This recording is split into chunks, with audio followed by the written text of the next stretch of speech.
Sa mixed martial arts, impresibo po ang MMA debut ni former WWE superstar Batista.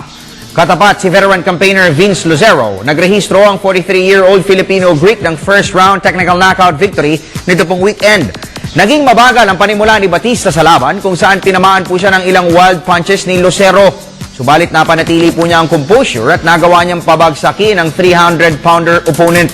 Sa ground game ay ipinamalas po ni Batista ang kanyang husay sa jiu-jitsu at dito po ay nakakuha siya ng magandang posisyon sa likuran ni Lucero. Ayan, tignan ho ninyo.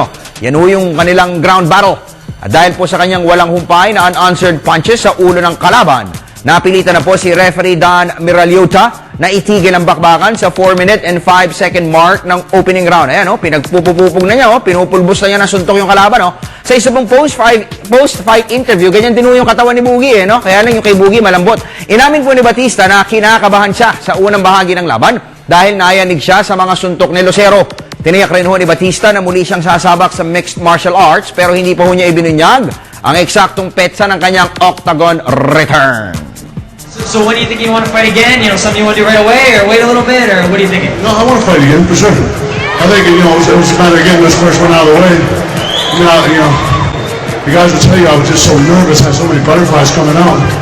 But, I think he got the best of me a little bit.